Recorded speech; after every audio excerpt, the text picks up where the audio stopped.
Welcome to episode 7 of Wisco Legacy. I'm your host, Corey Kundert. Today I have a really special guest. I have my older brother, Chad Kundert, on to talk about his construction business, Kundert Construction. We also talk about growing up in Monroe. It was such an honor to have him on and talk to him about living his dream, so I really hope you guys enjoy this episode. If you like the podcast, feel free to follow us on all of our social media platforms. Also go out and subscribe on YouTube. Like us and follow us on Spotify and Apple Podcasts, rate and review wherever you'd like. Finally, check out our articles on our website, wiscolegacy.com. If you know of anybody that would be a great guest, feel free to reach out. All right, let's dive right into episode 7 of Wisco Legacy with my brother, Chad Kundert. Hi, I'm Chad Kundert, owner of Kundert Construction, and this is my Wisco Legacy. If you have a dream, go for it. You only live one life, so money isn't everything. Just follow your dreams and don't let anybody tell you can't do it, because at the end of the day, there's a lot of people that have been told that and they've done it. Chad, welcome to Wisco Legacy. Thank you. All right, so you grew up in Monroe. Obviously, we grew up in the same household. We have a pretty big age gap between us. There's 16 and a half years, so can you talk about growing up in Monroe? What it was like to grow up here? It was just great. We got a small community, and everybody's really supportive with sports, other people's businesses, just charity events, and yeah, it just seems like we really have a tight-knit community. Yeah, that's for sure. In high school, you played football and you wrestled. What got you into those sports? I think it was mainly our father. He just kept asking if I wanted to do stuff, and finally, with a little help from some friends and whatnot, I just finally decided to dive in and start playing football and wrestling, and that's how it all started. Yeah, heard a lot of stories of Dad playing football and wrestling growing up, and he wrestled a lot of big guys in his day, so he had some awesome stories. Kind of kicked a lot of butt, it sounded like. Oh yeah, that's for sure. So what was it like to represent Monroe, have Monroe football jersey on, Monroe singlet on? What was that like? How did that feel? I don't know, wearing that on, it was just natural. I just love this town, and I don't know how to explain it. It's just, this is where we grew up. Love Wisconsin too. Really supportive of everything Wisconsin, whether it's the cheesemakers, Wisconsin football, wrestling, Wisconsin sports period, Packers, Monroe is just a great place, though. I wouldn't have wanted to grow up anywhere else. I agree. The small town impact here is awesome for sure. Mm-hmm. So you were part of the Monroe football dynasty. When you were in high school, your teams won 3 state titles. Can you talk about the Monroe football team when you were growing up here? We worked hard. We had a tremendous group of athletes, even down to the third string players. They were still scoring points when we were in our games. Most of our games, the starters were out by, they maybe play one series the second half, and they were calling it a night, and they were still, just having tremendous yardage and stuff and sacks and whatnot. It was pretty crazy. To never lose a high school football game was just crazy for me. So we did have 2 ties though our freshman year, so can't say that we were totally undefeated. No, not a perfect record, but as close to perfect as you can get, I think. Right. Yeah. So what was it like running onto the field at Camp Randall for those state title games? It's really hard to explain. Well, like when we go to the state wrestling finals, and that before it all starts, the The March of prequel, Champions, yeah. Yeah, the March of Champions. Kind of like that. You run out and you're just in awe. Your body's tingling from head to toe, and you just look over and you got 12,000 fans from a little town in Monroe. So I mean, yeah, it was pretty neat. Yeah, I can't imagine, our team weren't anywhere near as successful as you guys. So I couldn't imagine running on that field and being able to play there. That's awesome. Yep, it was pretty awesome. So what life lessons did you learn from competing in football and wrestling that you're still using to this day? Hard work. That's very important. Dedication, teamwork. And whether you're in a sport, own a business, you're a leader, whatever the case may be in your job, manager, it all boils down to everybody's kind of like a family. You have to treat everybody with respect and just be nice to one another. Yeah. Yeah, for sure. I mean, growing up in this town, being involved in these sports programs, that really built that foundation of family there. And obviously our family, we're pretty close. So we have that sense of family in there. And, I've been around your employees and, throughout the years, and you definitely build that sense of family within Kunder Construction here. So that's awesome. Yeah. I mean, any business, you're nothing without the people that surround you. So. Absolutely. So in high school, when you were in high school, they don't have this program anymore, but there was a program called Capstone. And Capstone, I think it was mainly your senior year, you would go out and you and your classmates would actually build a house here in Monroe. Yep. Can you talk about the Capstone program? Well, it'd sure be nice if it could come back someday, but it sure takes a special teacher to be able to do something like that. You're dealing with like 17 and 18-year-olds. They're not always behaving. But it was great.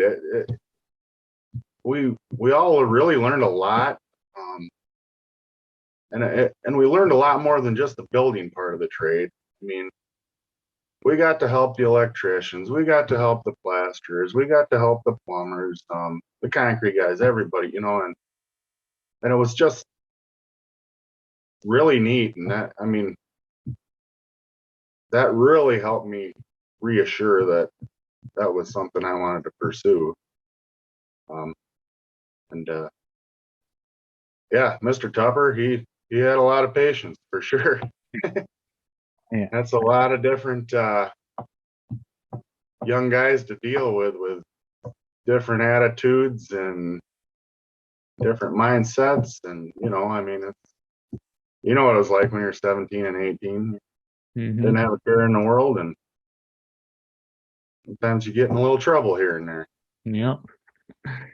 Yeah, I'd be awesome if the Capstone program could come back. It was such a great experience. It actually, I think the last Capstone house was my freshman year of high school, so I wasn't able to be part of the program. And it's still something, you drive by the house that you built in high school, and I still remember what house you built in Capstone, and it's pretty cool to have that experience at that age. You would have really enjoyed it. I know that. So you see a lot of people focusing on going to college after high school, and you spent some time in an apprenticeship program and at MATC and stuff, but really I feel like the skilled trades need to be marketed better. There's so many opportunities for kids to get into the skilled trades out of high school and make a really good living. Can you talk about the importance of the skilled trades? Yeah, I mean, right now we are hurting. It's really hard to find young individuals that want to come and work hard. You do work hard, but at the end of the day, you got some satisfaction about whether you build something or you wire something or you plumb something. And with all the baby boomers, people our parents' age retiring, the workforce has really gone downhill tremendously. I just had an ad out 3 weeks ago for a carpenter position. Pay was pretty well, and I didn't have one applicant for 3 weeks. I mean, I don't know where everybody's at, but I mean, you can make a really good, honest living. And sometimes you make more than some of the kids that went to college and got a degree. And, depending on what your trade is and where you work. And, you worked at Findorf, so you've seen a lot of faces go in and out of there. Mm-hmm. You probably were able to see their wages in your position, and maybe not, but you could, they're making a good living, a good, honest living with a great pension. And, it just, if we can get more kids to come into the trades, it would be very beneficial. Yeah. I mean, the people that work in the trades are you're going to need these people no matter what. I mean, you have issues with the wiring in your house, or you need some plumbing, you need an addition built if you want to build a new house. Like, the people that work in the skilled trades are absolutely vital to the world. I mean, we wouldn't be able to do a lot of things without people in the skilled trades. So we need I've got work for years right now. I mean, I still have room in my schedule to fit other people in, but I mean, we're so bombarded because there are so few contractors out there, or, I'm fortunate enough to have a pretty good sized crew. A lot of these guys are just 1-2 man shows, and they can't find anybody to help them either. So, yeah, we got to get them kids out there and learn something. And otherwise, people aren't going to be able to have their water fixed or their electrical fixed. I mean,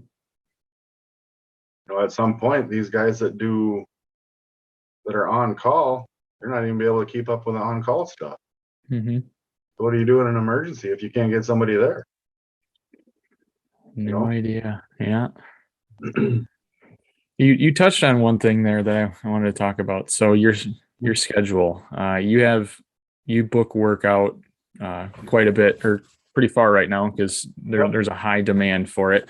And over the last year and a half with COVID, lumber prices went up, but you didn't seem to slow down. Yeah, right. You didn't seem to slow down during that time frame. You talk about that? I just feel people are sitting at home. They're looking, the normal couple or family is probably spending about 2 hours in their house a day, I would guess, before they go to bed. And, because everybody's lives are so busy. Well, when that pandemic hit, you're sitting in your house and you're looking at what you're living in. I mean, it's not necessarily nasty or anything like that, but they might look up at their kitchen cabinets and they're like, those were put in like 1988. Why have I not changed them yet? I just never noticed that they were kind of out of date, and or your bathroom, or anything. It's just, I think people just had time to sit back and really see what they had, and they wanted to update things. Yeah, that's a fair point. I work at home, and so I've noticed a lot of things I want to do at home just from being here now. You've already changed a lot around your house, Yeah. There's definitely more that I'd like to do, but maybe someday, or maybe we can help keep you in shape. Right. Yep.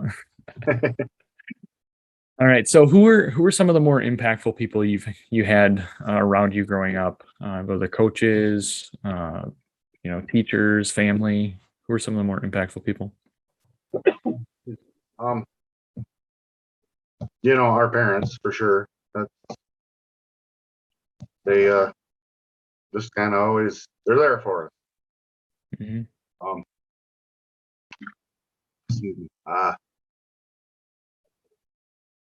my capstone teacher, Don Tupper, he's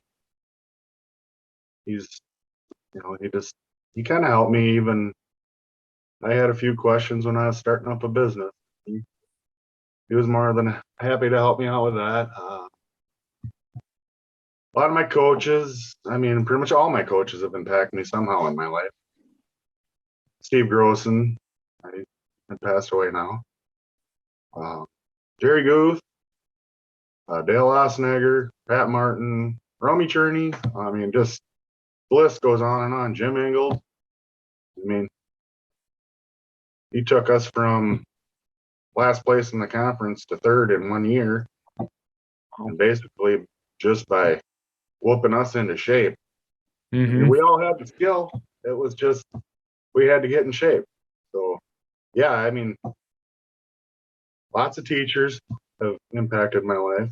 I mean, whether it was, I don't even remember any of my college teachers, but I I remember their faces and some of the stuff they talked about, and it it sticks with you. Good advice always sticks with you, and a good role model, and you know, Yeah, that's for sure. You've definitely had a lot of people around you, and I've heard you talk about every one of those throughout the yep, years and how they've helped shape you into who you are. So that's awesome. yep, So you talked about mom and dad. I want to talk about them a little bit. yep, They've always been really supportive of everything that we've done. I competed in three sports pretty much my entire life. I can count on one hand how many times they missed an event. yep, Could even be one finger. That's how supportive they were of my sport or my athletic career, and then moving into college and beyond. They've always been supportive of everything for me. I know for you, they were very yep. supportive when you were ready to launch your business. Can you talk about the support mom and dad have given over the years? Yeah, they were definitely supportive of you for sure. I mean, you had them running year round. I mean, once you got into probably, I don't know, maybe you were fourth, fifth grade, they were running year round. Whether it was wrestling, football, or baseball. So Mm-hmm. yeah, they didn't catch a break there. But No. yeah, starting the business, that they were just positive. They go for it. They just there's some parents out there that'll tell a kid, that's just crazy. What are you thinking? I mean, you can't run a business, or that's too hard to start a business, or whatnot. And no, they just kind of said go for it, and they've helped me out with different things along the way. I mean, when Dad was younger, he'd even help a little bit here and there. A couple times I got in a pinch financially, and they'd help me out, and then pay him back, and it's definitely a growing experience starting a business. It's a lot of ups and downs, and it took me 25 years to get to where I'm at today. So Mm-hmm. a lot of great people helped me along the way, and just like I said before, putting the right people behind you. You're nothing without the guys that help you get the work done, and without support of parents and family. I mean, you've always been supportive. You helped me here and there with, I mean, you worked for me a couple summers. You come down and help me with some of the computer stuff before um, you hired the office manager, Danny. You know, my wife, she's tried helping down here. I mean, it's just our entire family has been pretty supportive. Yeah. for sure. Some of the summers that I worked for you were some of my favorites. Obviously, climbing up on roofs every day and tearing off and all that stuff wasn't Yeah, super fun, but spending time with you and the guys was a lot of fun. about the time you almost slid in the poop pit, And that was pretty bad. I grabbed you. Yeah, stepped one, Don't step two, there. yeah, stepped right there and went right down, and that was Yeah, pretty big fall if I would have went.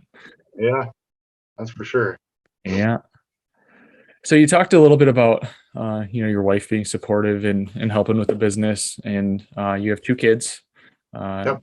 You talk about the importance of that side of your family too. Well, I mean, it all starts with my wife. She's she manages our family. I can't be there all the time because, unfortunately, even with all the help I have, I'm still, having to push 70, 80 hours a week because at that point you have to keep all them people busy. So she's running the household. Um, yeah, and she helps keep my head on straight when I get stressed out. Kids, yeah, Paisley and Camo, they're great. I mean, they're both they both like to be in sports and just keep busy, and they're even supportive. Camo would love to come help if he could. He helps me with little projects around the house sometimes, and so does Paisley. Or we're up the cabin working on something. They like to help out. Paisley's kind of at that age where she doesn't always like to help out, but Mm-hmm. you know how it was when you were 12 years old. You didn't want to be working all the time. Especially now, there's social media stuff she wants to be looking at, or she loves to draw. She's just an excellent drawer. Um, Mm-hmm. yeah, she just unreal. She'll just sit there and draw all day if she could. Mm-hmm. She's into this dog chat room thing where they take pictures of the dogs and dress them up and whatnot, and that's pretty cute. Camo's just a busybody, and I mean, family, it's everything. Yeah. If I could spend a little more time, I'd like to, but have to keep the business rolling, and as we keep going with the stepping stones, hopefully there'll be less and less pressure on me as the years go on. Mm-hmm. Yeah, life is about balance. You got to have that balance between the business and the family. But Yeah, I'm learning that a lot more. Just the work will be there. I mean, it's just sometimes you have to buckle down and get your work done. mm-hmm. Just like when you were in college, you always got to get your homework done. So that's what I treat it as, homework. Yeah, yeah. There's so many behind the scenes things you have to do to run a construction business. Some Yep. people might not realize. I can drive by your shop at 8 o'clock at night. Your light's still on. You're working. Yep. There's been times where you've worked till midnight, showed up at 4 or 5 in the morning, and keep working on stuff. And it's the grind of running the business that can wear Yeah, people down. sometimes you just have deadlines, and you get into some of these smaller commercial projects. We don't do large ones, but smaller ones. They have deadlines when they want their estimates in, and just try to get that done. Yep, for sure. All right, so you might have touched a little bit on this when you were talking about Capstone, but what really drew you to the construction industry? Our father, long before you were thought of, he was a contractor, or not a contractor, but he was a carpenter, and a good one. He just, I don't know. Ever since I was a young kid, that's really all I wanted to do.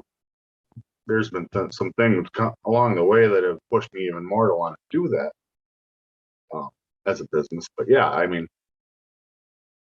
pretty much dad. It was, yeah.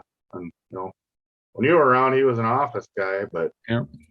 um, yeah, when he just hurt his back and he just couldn't do it anymore. Hmm.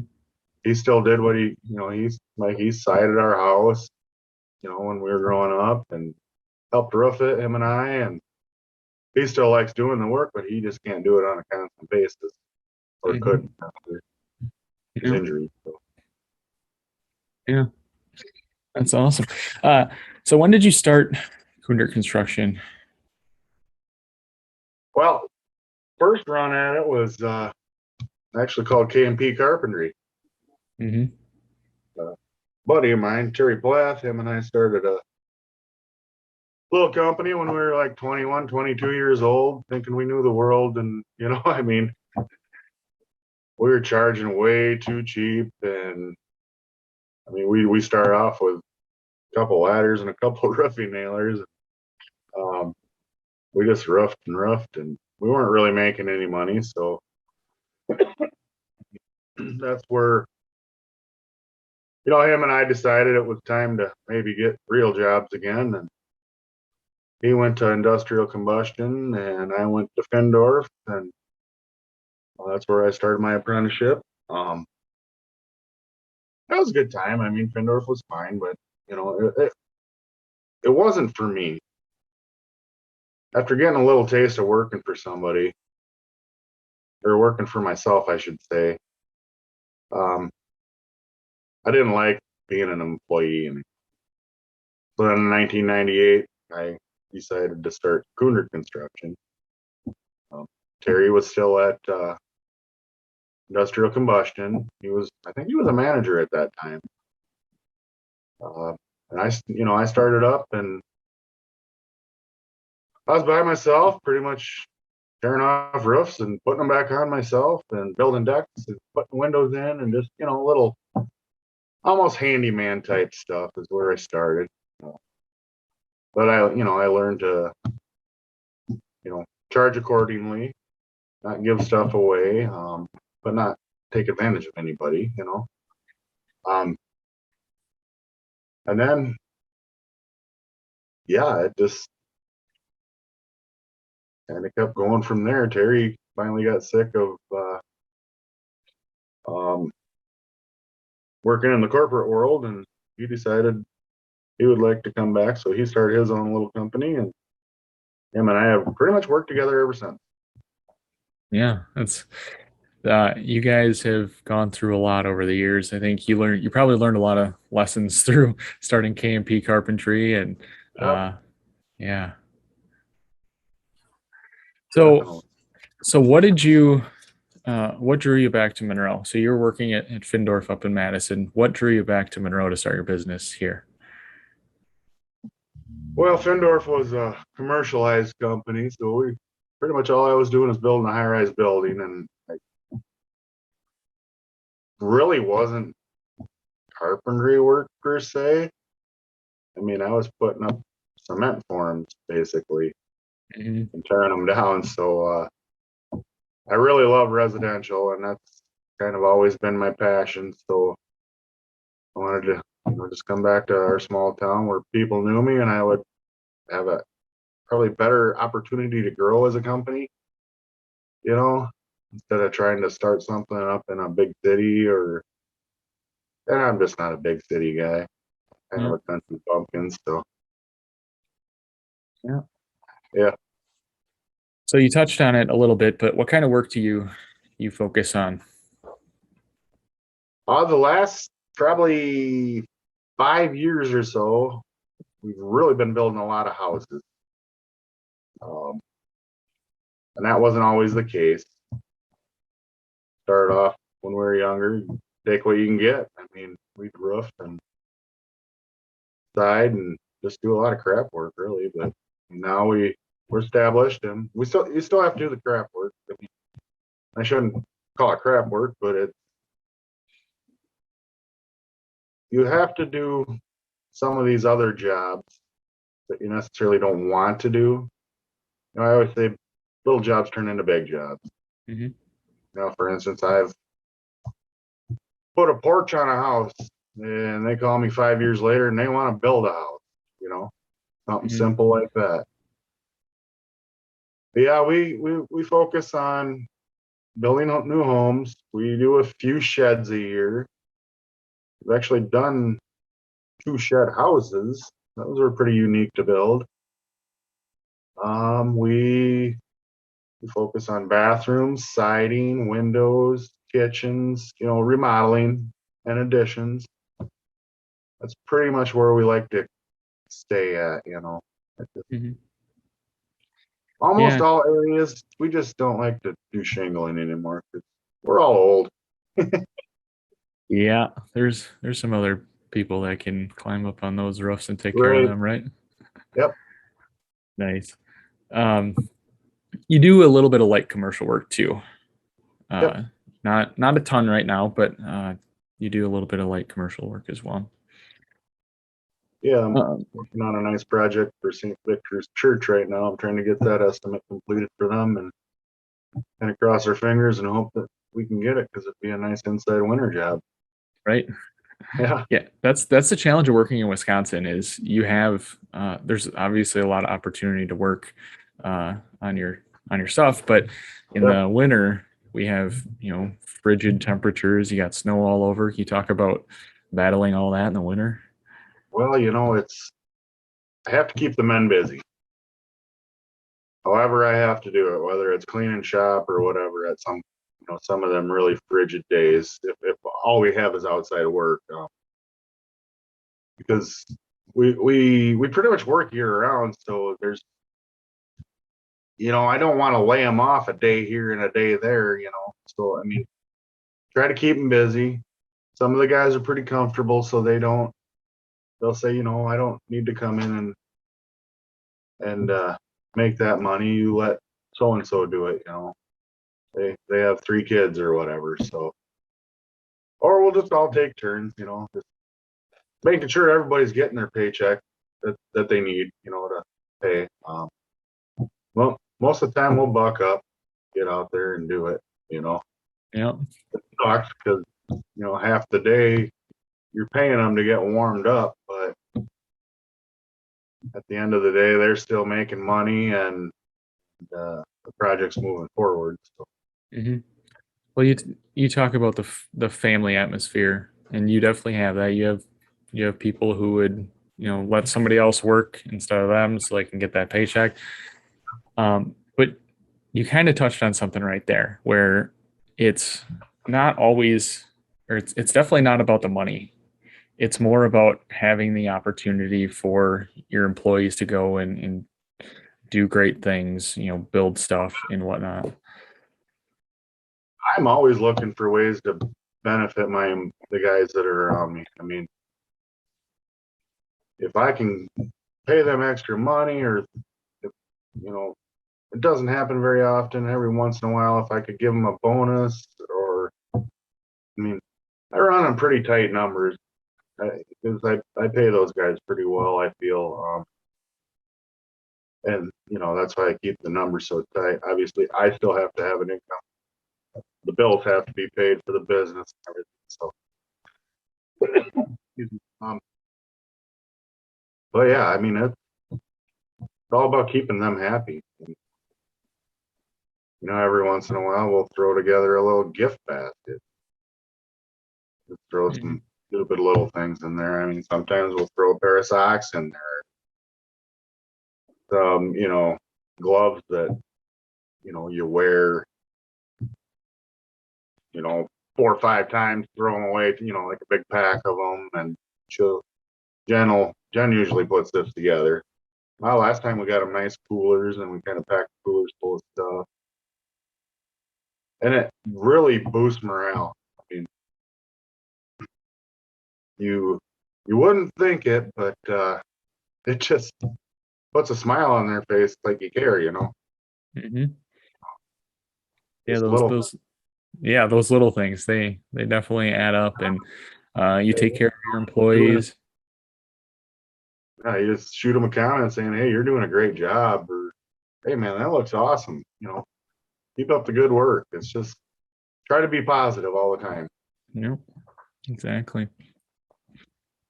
So the construction industry has obviously changed a lot over the years. By the time you started to where we're at now, uh, what have you had to change over the years to kind of keep up with the changes in the industry? Oh,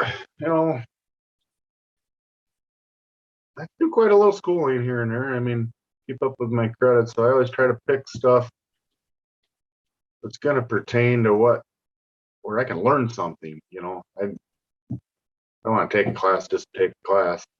Might as well get something out of it because it's going to take an entire day or 2 days or 3 days or whatever. Tools, tools are changing all the time, and that's always for the better. And who can have enough tools, But for us, changes hasn't been too difficult. We've grown slow as a company. Like I said, Terry and I started off doing a lot of roofing. And then we're maybe getting some siding jobs, window jobs. And then maybe, we start building some little sheds and garages. Then we got a couple simple houses. Then we got a couple more difficult houses. It just seems like it's all fallen into place and we've just been able to learn as we go and, just keep up with the codes and yeah, it really hasn't been difficult for us, just the way the stepping stones went. I feel like you've done it the right way. You've taken it slow and learned throughout the process. I mean, I helped you a decade ago, and back then it was there was only I think three other you, and you had three employees at the time, and now you're up to 12 or 13, I think. Is that right now? Right around there, 12, I think. Yep. And you have an office manager now. Hired her fairly recently. So can you talk about the growth and just kind of that journey throughout over the last decade or so?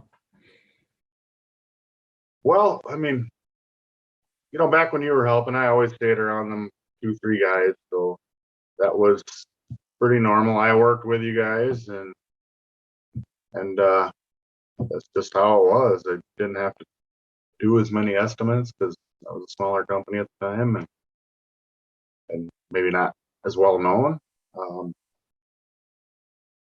And as the years went on, we became a little more well known. And I went down that path where I hurt my back real bad and had to, I worked that whole summer, but ended up having back surgery and complications from that. But then I was still, when I got through all that, we were still, a 3-4 man operation. I was still working with the guys, and then things just started to get busier and busier, and people would come to me, "Hey, you hiring?" I mean, most of all these guys happened just asking if they could get a job. I think I've only got one guy on the crew that I hired through Indeed. Otherwise, everybody else just kind of, "Hey, you need some help?" And we just kept getting busier and busier and busier, and here we are. I mean, but the last 2 years, I've really been busting my butt with estimating and making sure the guys have everything. So, my day is pretty much making sure the guys have everything they need at this point in my career, and answering questions if they have questions about the project and troubleshooting and whatnot. And doing that, and then at nights I was doing all the paperwork that needed to be done to, whether it's writing payroll or doing estimates or billing. There's a lot of projects we do that are time and material, so you got to figure out everybody's hours. It goes on, and I was wearing myself real thin. So then Jen and you and I talked and just decided it was time to maybe get some help in there and hire an office. Yep. We wanted somebody that had some type of construction background. And we put an ad on Indeed, and what do we have? 15 people right away. There was within, so I was managing that part for you. So there was, I think, within one day we had 22 applicants or something. Okay. It was a lot. Yeah. And then well, Jen's good friends with Danny, and she applied. And the ironic thing was, when she saw the ad, she called Jen and she's like, "You won't believe this, but I was talking about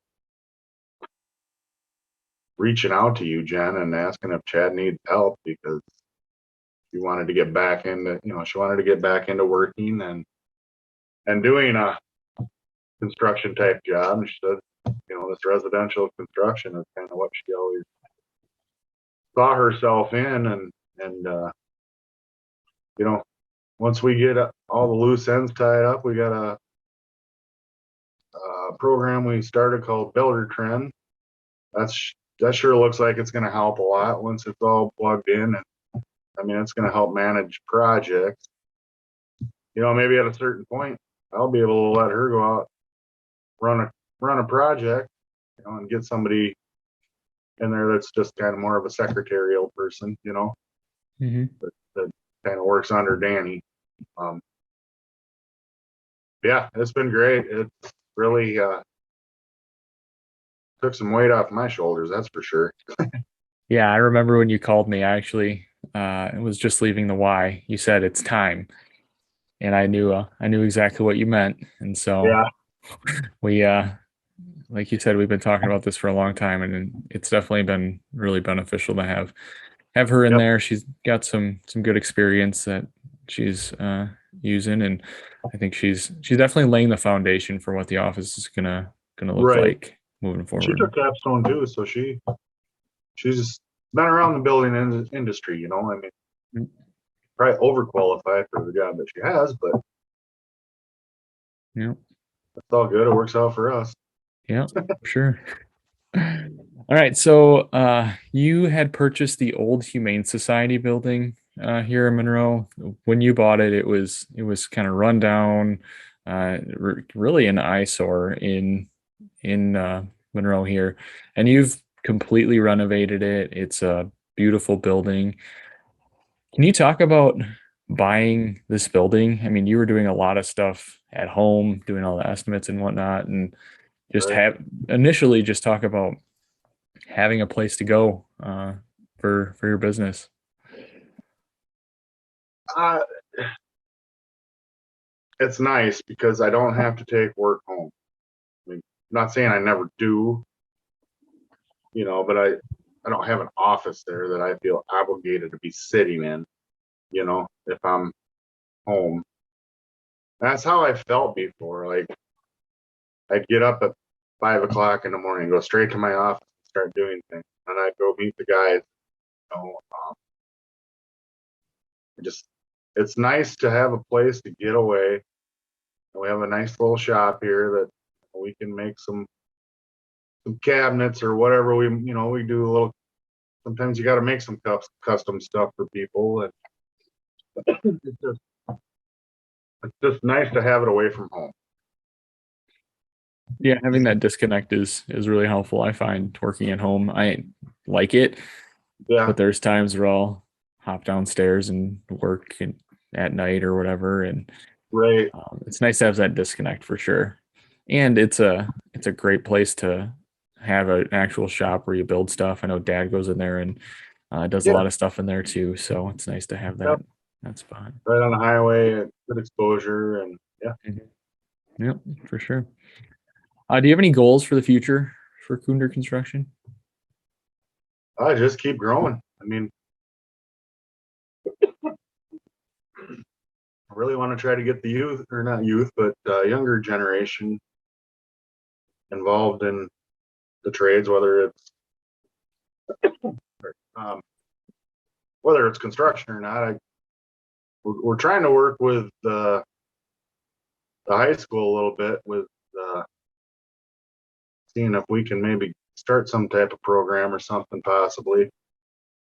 They talked about maybe capstone again, but I don't know if that's a route they're going to be able to take without having a teacher that's capable or willing to do that type of project. Because I mean, it takes a full-time manager to build that house. I don't know, just an entrepreneur is never satisfied. There's always ways to improve, whether it's improving benefits and stuff for the guys that work with you, or just always making the company better. And the better you make the company, the better you make the community. I mean, it's a trickle effect, you know. Yeah, for sure. I know you've had a lot of, like, over the last year, I feel like your company's grown with numbers and the amount of work you're doing, but I feel like, adding the office manager has really helped the company grow, get more efficient and effective at different back end stuff that people don't always see. So I think, continuing on that trajectory, and just, you have a lot of great connections in the community. So I feel like you're just going to continue to grow and keep building dreams. So you've told me a lot of times that if you ever won the lottery, you'd still do exactly what you're doing today. That's, to me, that means you're really living your dream. Can you talk about that? Well, I'm a busybody, so I have to keep going. I mean, Jen, she's like, I don't know how you wake up in the morning at 4 or 5 o'clock in the morning, jump out of bed, brush your teeth, grab a Diet Mountain Dew, and you're out the door within 15 minutes. She's the coffee person. She's got to get up 2 hours early and drink her coffee and wake up. And I have to go. Even if we're up at the cabin relaxing, I get up early, I jump in my truck, and I'll go sightseeing, drive around, see what I can find. So I mean, money's great, but it's not everything.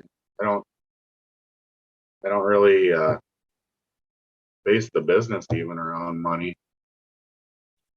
There's a lot of times I should charge people more than what I do for what we're doing.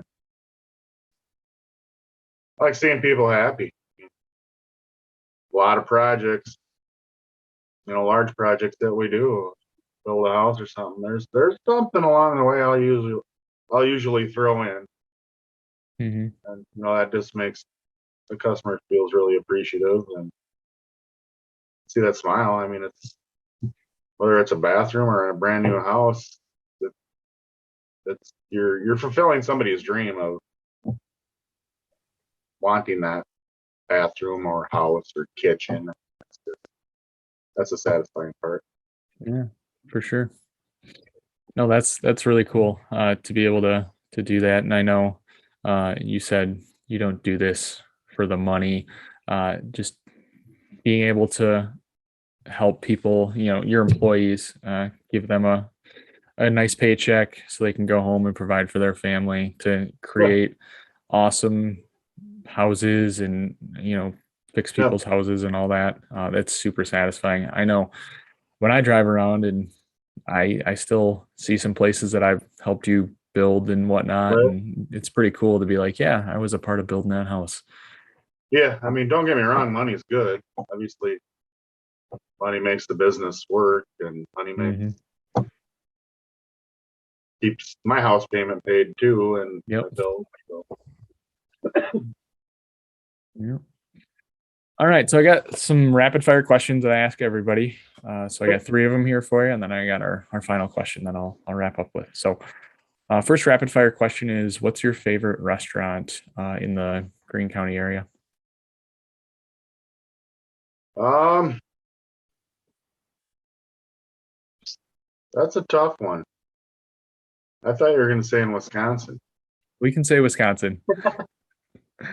I mean, you're probably not going to be surprised, but Rocky Rococo is kind of my go-to anytime around Madison. I just love their pizza. But like say Greene County, we kind of like all the little restaurants around town. So we'll just kind of visit each one and kind of just throw a bone to each one, and they're all they're all good, very good. Yeah, Rocky's my go-to. Oh yeah. My wife does not like to hear that. This guy puts extra sauce on his Rocky's pizza, and I don't understand how they have enough sauce as it is. All right, so what's your favorite event here in Wisconsin? Cheese days. Yeah. Just I see a lot of people I haven't seen in years. I just start walking around the square and hanging out, and you bump into somebody you haven't seen in 20 years. Just talk to them for a little bit and move on to the next one. Then you'll see somebody you haven't seen in 5 years. It's fun, and it's our community. So it's benefiting our community. It's just a great event. It is. I mean, the fact that we get like 100,000 people in Monroe for this every couple of years is crazy. It's so fun. We were pushing 150 last time. Wow. I can't imagine what next year is going to be like with having it for a couple of years. Yeah. All right. Last rapid fire question. Where's your favorite place to hang out in Wisconsin? It's our cabin. Just being up there with family, hanging out, go out in the boat and relax. And there's been an awful lot of work I've had to do up there over the years, but we were able to purchase it at a reasonable price. And usually when you purchase something at a reasonable price, you have to put money into it. So we usually pick a project every year and try to get it out of the way.